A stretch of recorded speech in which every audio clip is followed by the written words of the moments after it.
What do you think about this? Any questions? Any questions?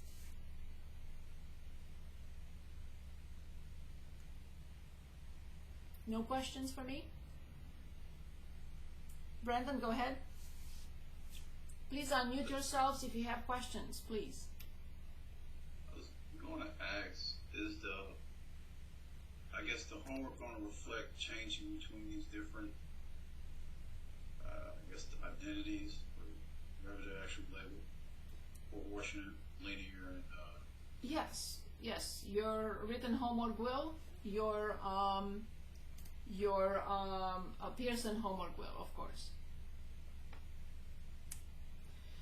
We have two other examples here. That's a 61, which is 3x plus 1 raised to 1/2. And the other one is 64, which is 2x plus 1 to 1/3 equals -1. Okay. And that will help us end the first handout. A8 is still not done. We still have a little bit to work on. Okay, so what do you think about the left one, number 61? What would you do? So what I like here normally to say, I tell my students, normally I'll ask, what do we do? And if nobody says anything, I will say, let's clean it up. Well, clean it up in this case means move 3 to the other side, because you really need to isolate the radical. Well, it turns out that here I don't have anything to clean up. It's pretty much set. Set for what? So what do I do?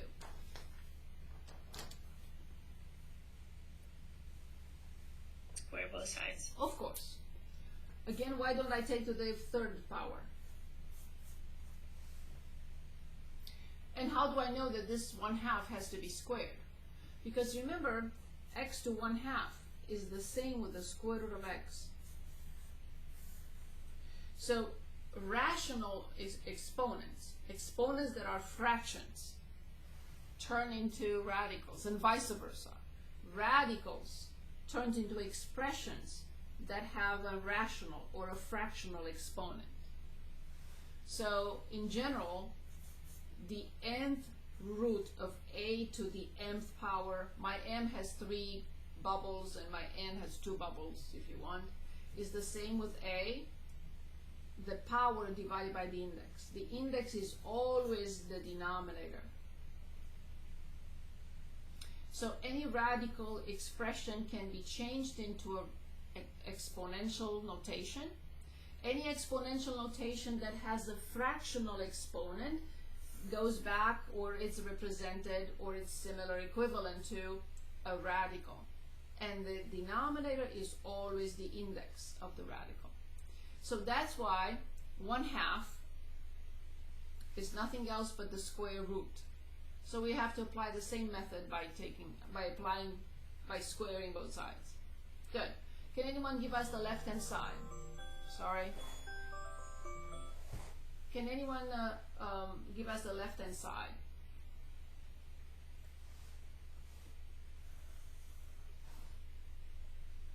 Anyone, please? I'm guessing 3x plus 1. That's it. And the right-hand side is? 16. Perfect. Here's a perfect example in which a radical equation did not turn into a quadratic, but turned into a linear. Good. So linear means what? Move 1 to the other side. It's positive here, it becomes negative to the other side. And of course you will say divide both sides by 3, so 15 divided by 3 is 5. Is this true? I have no clue. I have no idea. I square both sides. I have to go back and check in the original problem. So 3 times 5 is 15, 15 plus 1 is 16, the square root of 16, because this is not the original problem, the square root of 3x plus 1 equals 4 is, and I did get 4, and I will say yes. final question here. Can anyone tell us what to do? Someone who I haven't heard from, please. Anyone, please?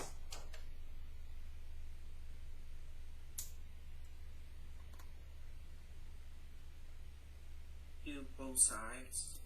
I raised both sides too. The 3. Yes. Third power. Yes, you unmuted before you said that. I'm sorry. That's why I didn't hear. Okay, perfect. Because it's power 1/3.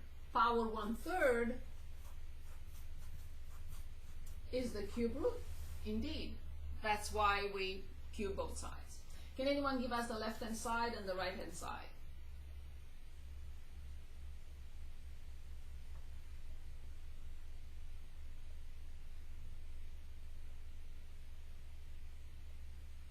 Anyone, please?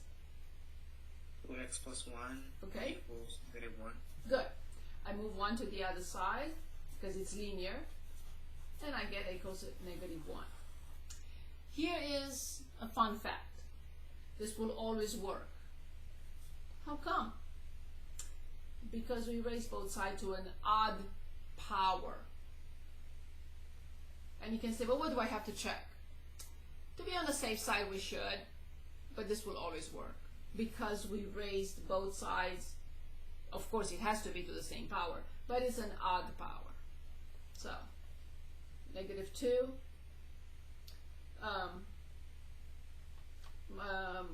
plus -2 plus 1 is -1. The cube root of -1 is -1. So this will always work when we raise both sides to an odd power. Okay, so finally let's move on. And what I would like to do next is discuss this handout. It's posted. I will post it again with all the rest. The reason why I created this document is just one page, and as I said, it's posted. You have it listed. It's because I think it's a summary of factoring. Now, if you say, you don't have to do this, we know factoring very well, then I will move on. If you say, talk about your technique of factoring, I will. I don't know where everyone is, so don't be embarrassed to say, yes, show me, or if you have no difficulties in factoring, that we can move on. I see some chat. I'm sorry I didn't get the chat to check that.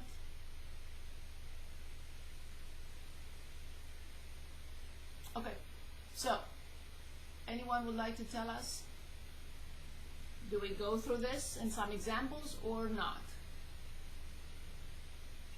Yeah, can we do some examples? Okay, very good. So here's my page 4. So when I teach factoring in any of my classes, I start by explaining and making students understand that we should never make any decisions before the polynomial is presented in descending order. No matter what it is, it has to be presented in descending order, of the powers of the variable, of course. The next step, and we'll pick an examples in a minute, the next step must be factor out the greatest common factor if there is one. Finally, before I decide what to do, I have to factor out the negative leading coefficient if there is one. So I'm going to give an example in which we will start with these three before we even separate them into 3 possible options. What options? A binomial, a trinomial, and anything else. A binomial means 2 terms, a trinomial means 3 terms as you see them here, and a polynomial, anything else. Not this, not this. These 2 are also polynomials, but none of these categories in here. Anything else, not a binomial, not a trinomial, any other polynomial. So, this handout is posted, so let me share my screen so we can choose together. I'm trying to find my handout. Okay, here it is.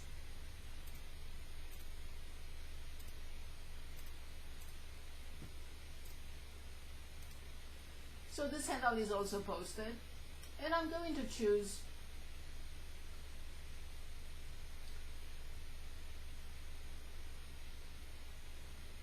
and I'll let you choose afterwards, but I just want to choose something. Let's start with this one. So negative 2xy to the 5th plus 3x to the 3rd y to the 6th. Okay, so I'm looking at this polynomial, and I'm asked you first of all to present it in descending order. Okay, how do I know it has two variables? How do I know the descending order for two variables? Okay, very simple. I have here 3 plus 6. The degree of this is 3 plus 6, which is 9. The degree of this is 1 plus 5, which is 6. So identify the most powerful term and the less powerful term. So the descending order for this situation will simply be 3x to the 3rd, y to the 6th, minus 2xy to the 5th. So the descending order is completed. We're going to have simpler examples. I'm just making a point here. The second step is I have to pull out the greatest common factor, if there is one, and the negative leading coefficient. There is no negative leading coefficient, so I don't have to worry about this. So the next step, I see x and y in both of them, but I have to decide upon the power and then see what is left in parentheses. So power 3 and power 1, which one will go out? And it's always the smallest of the two. Power 1. Exactly. So we don't have to do this. We don't write power 1, but I'm making a point here. Now we have power 6 and power 5. Which one will come out? Power 5. Power 5 is always the smallest. Good. So now, from these three I took out 1, so the 3 stays. So I took out 1, so I have an x squared. From these 6 ones I took out 5, so there is 1 left inside. And then I reached minus, and I have to copy 2. Well, it turns out that x is out and y to the 5th is also out. So there is nothing else I have to write. So I'm going to close the parenthesis. So this is what I would like you to understand and always follow as the rule. And what is the rule? So far, we haven't gotten to any specific binomial, trinomial, or polynomial. So descending order, greatest common factor, and if there is a negative leading coefficient, always pull it out. Now, this is always the beginning for any of these. So if it's a binomial, I will still start with these 3. If it's a trinomial, I will still start with these 3 steps. If it's a polynomial, I will still go through these steps first. So when we factor a binomial, we do have 4 possible formulas. The a squared minus b squared that we just looked at, which is very clear. The a squared plus b squared, which is not factorable.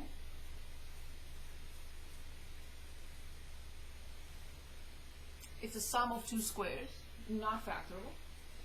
The other two, the last 2 possibilities here, are the sum and the difference of cubes.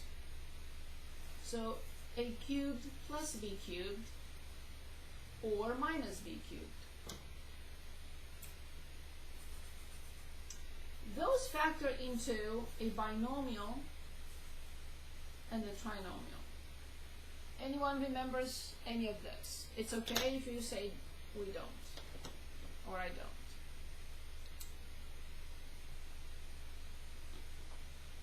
So the binomial is exactly this without the cube. If this is plus, there is plus here. If this is minus, there is minus here. So the first piece is very easy. It's what you see here, with plus or with minus. This is very similar to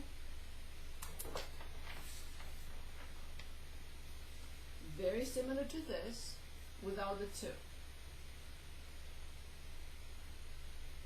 So the trinomial part of a difference of cubes or the sum of cubes is this without the 2. But the signs are reversed. Very easy to remember. So it's a squared, it's ab, it's b squared, which is always positive. But if this is plus, this has to be minus. If this is minus, this has to be plus. Very easy to remember if you remember the binomial squared. It's just that it's missing the 2, no 2 in there. A plus b, a squared minus ab plus b squared, or a minus b, a squared plus ab plus b squared. You don't need anything else about binomials. I'm going to share my screen and I'm going to ask you to choose anything you want from here. Let's look at a problem. Any binomial that you want to work on. Anyone would like to pick? If not, I will.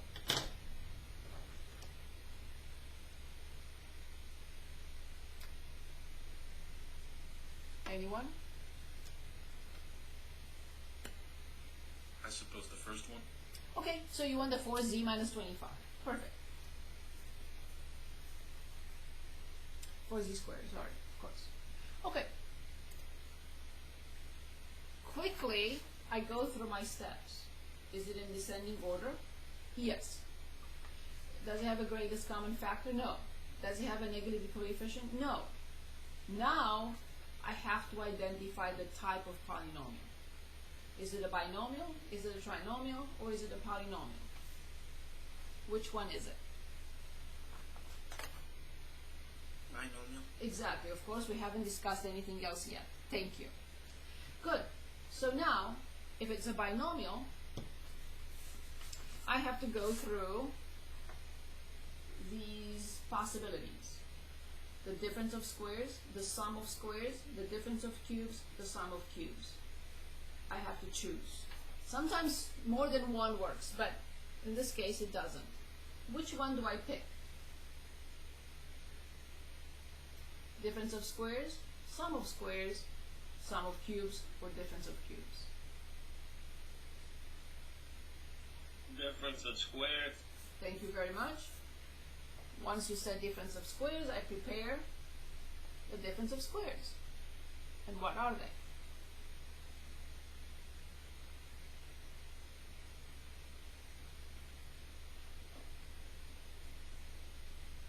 Anyone?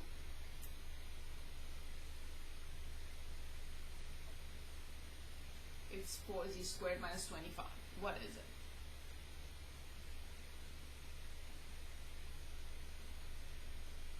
Z plus 5, 2z minus 5. Thank you. Of course.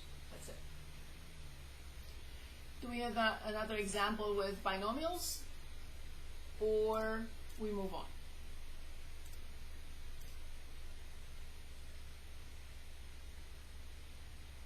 Oh, let's look at E. And then we can move on unless you say no.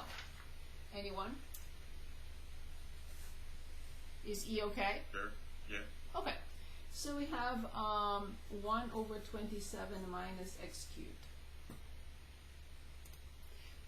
These steps are extremely important for calculus and beyond that I'm showing you here. I have to arrange in descending order. If there is a greatest common factor, I have to pull it out. If there is a negative leading coefficient, it must go out. So, is this in descending order?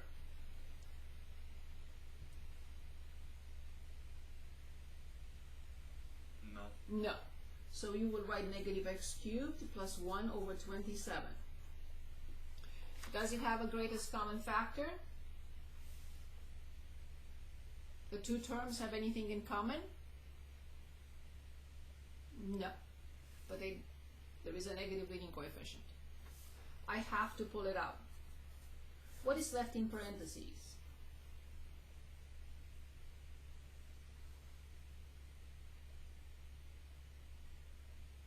Once we pull out, yes? X cubed minus 1 over 27. Excellent. Perfect.